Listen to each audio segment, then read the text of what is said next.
नमस्कार, मैं हूं अमित सिंह और आप देख रहे हैं फर्स्ट बिहार झारखंड। देखिए, आज बीजेपी का चक्का जाम था। बिहार बंद का जो है आह्वान किया गया था। वजह थी कि बीते दिनों जिस तरह से इंडिया महागठबंधन ने इलेक्शन कमीशन को लेकर के वोटर अधिकार यात्रा किया गया था और उस दौरान कहा जा रहा है कि किसी एक मंच से प्रधानमंत्री नरेंद्र मोदी की मां को किसी ने गाली दे दी, अब शब्द कह दिए। और उसके बाद जो है लगातार बीजेपी हमलावर रही, विपक्ष को लेकर के कई सारे सवाल खड़े कर दिए, इंडिया महागठबंधन को लेकर के कई सारे सवाल खड़े कर दिए और कहा गया, एक नारा दिया गया कि प्रधानमंत्री की मोदी का अपमान, मां का अपमान नहीं सहेगा हिंदुस्तान। और उसी को लेकर के आज जो है बिहार बंद का आह्वान किया गया था। लेकिन इस बिहार बंद में जो तस्वीरें निकलकर सामने आ रही हैं वो हैरान करती है।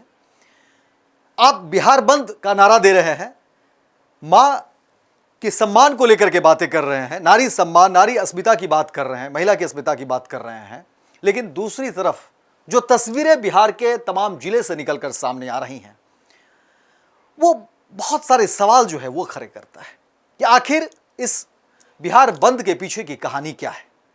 ये तमाम तस्वीर आप देखिए कि बंद के दौरान जाहिर तौर पर सड़कें हैं तो लोग जाएंगे ही और हर कोई चाहता है, भागम भाग वाली जिंदगी है, अपने गंतव्य स्थल तक पहुंचना चाहता है। लेकिन उसी क्रम में देखिए जो बीजेपी के नेता हैं, कार्यकर्ता हैं, वो लोगों को सिर्फ रोकते नहीं है, मारपीट पर उतारू हैं, गुंडागर्दी करते हुए दिख रहे हैं और ये शर्मसार भी करती है, मानवता के लिए शर्मसार करती है। पूरा का पूरा ये विभत्स चेहरा, ये क्रूर चेहरा, ऐसा लग रहा है कि कोई अपराधी है जिसने लोगों को रोक रखा है, छीना झपटी हो रही है, कोई ऐसा माफिया है, कोई ऐसा सरगना है जो लोगों के साथ विभत्स घटना को अंजाम दे रहा है। ये तस्वीर है, जबकि ये तमाम जो लोग हैं जो मारपीट कर रहे हैं वो बीजेपी के नेता हैं, कार्यकर्ता हैं और वो बीजेपी के आइडियोलॉजी पर चल रहे हैं। सवाल है कि क्या बीजेपी का यही आइडियोलॉजी रह गया है? प्रधानमंत्री नरेंद्र मोदी से भी बड़ा सवाल है कि आप जिस मां की अस्मिता को लेकर के बिहार बंद का आह्वान आपने कर दिया, क्या ये तस्वीरें आपको झकझोरती नहीं?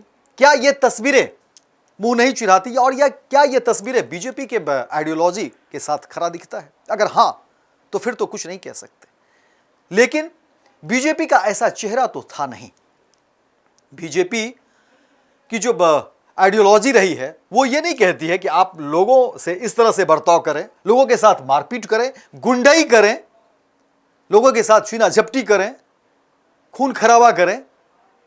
क्या ये बीजेपी का दोहरा चरित्र है जो सामने आता है इस तरह से? जब सड़क पर देखिए किस तरह से लोग जो है अपने गंतव्य स्थल तक पहुंचना चाहते हैं और वो कहा जा रहा है कि ये मोटरसाइकिल सवार है जो जाना चाहता था अपने जगह पर, लेकिन वहाँ पर देखिए अब ये तमाम जो लोग हैं, ये सभी लोग किस तरह से जो है गुंडाई कर रहे हैं।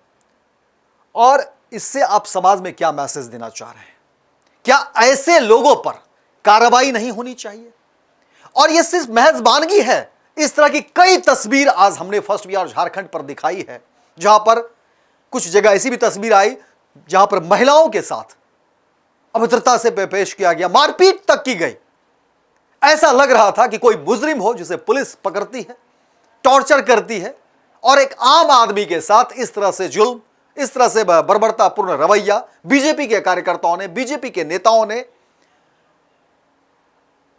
मतलब हद की बेइंतहा जो है वो पार कर दी। जिसके बाद अब जो है पूरा का पूरा कह सकते हैं कि आम जनता वो कराह रही है कि आखिर ये कैसा बंद है? आखिर किस मां को आप सम्मान देने की बात कर रहे हैं? किस अस्मिता की आप बात कर रहे हैं मोदी जी? सवाल आपसे भी है। विपक्ष ठीक है, सड़क से सदन तक विपक्ष जो है अलग अलग मुद्दे पर आपको घेरती रही है, आप भी विरोध करिए, उसमें कहीं कोई गलत नहीं है।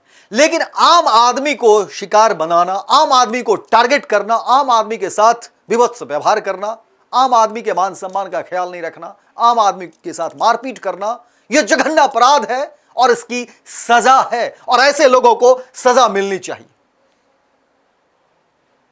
जिस तरह की तस्वीरें सामने आ रही हैं वो हैरान करती है। और आज बिहार में जो आम जनता है, बिहार की आम जनता, वो कराह रही है और सवाल पूछ रही है कि क्या बीजेपी का यही है असली चेहरा।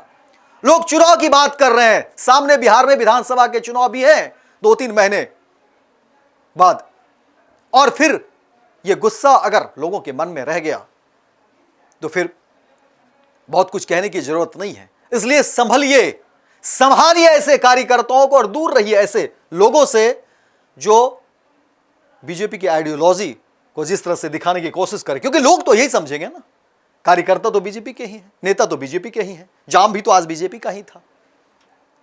क्या इस तरह की छूट की इजाजत है बीजेपी में? बीजेपी की क्या विचारधारा में इस तरह की इजाजत है? इस तरह की बात कही जा रही है। अब लोग सवाल जो है इन्हीं सब चीजों को लेकर के पूछ रहे हैं, इसलिए जवाब तो देना ही होगा और समीक्षा भी करनी होगी कि आज बिहार बंद बीजेपी ने करके क्या हासिल कर लिया। क्या वाकई एक महिला के मान सम्मान की जो बात हो रही थी, मां के मान सम्मान की जो बात हो रही थी, क्या वो पूरा हो गया या फिर बीजेपी सवालों के घेरे में आ गई? ये तमाम चीजों के साथ जो है हम छोड़े जा रहे हैं। आप सब भी अपनी राय रखिए, अपना कमेंट करिए और फर्स्ट बिहार झारखंड को आप ज्यादा से ज्यादा शेयर करिए, लाइक करिए, कमेंट करिए और फेसबुक पर हैं तो आप फॉलो करिए ताकि हम आपकी आवाज इसी तरह से आगे भी उठाते रहें। पनोरमा ग्रुप, जो सोचता है वो करता है, आपके अपने सपनों का आशियाना। ये लो मुंह मीठा करो, आज मैंने अपना जॉब छोड़ दिया, अब हम पूर्णिया वापस जाएंगे। जॉब छोड़ दिया है? मतलब ये घर कैसे चलेगा? हम करेंगे क्या? और माँ बाबूजी क्या बोलेंगे? इसलिए मैं एक और मिठाई का डब्बा लाया, अपने बिजनेस के लिए लोन अप्रूव हो गया। अरे लोन अप्रूव हो गया वो तो ठीक है, लेकिन पूर्णिया में हम रहेंगे कहाँ? अपना घर भी तो नहीं है वहाँ। इसलिए तो एक और मिठाई का डब्बा अलग से लाया हूं। हमने पूर्णिया में घर ले लिया है, पूर्णिया के ई होम्स पैनोरमा में। पूर्णिया में पैनोरमा ग्रुप लेकर आए हैं ई होम्स पैनोरमा, बड़ा घर, आलीशान जिंदगी और अत्याधुनिक सुविधाओं के संग। अरे अरे, अब क्यों मुंह मीठा करवा रही हो? क्योंकि हम घर वापसी जो कर रहे हैं।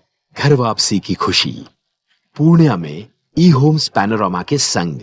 ई homes panorama, luxurious lifestyle redefined.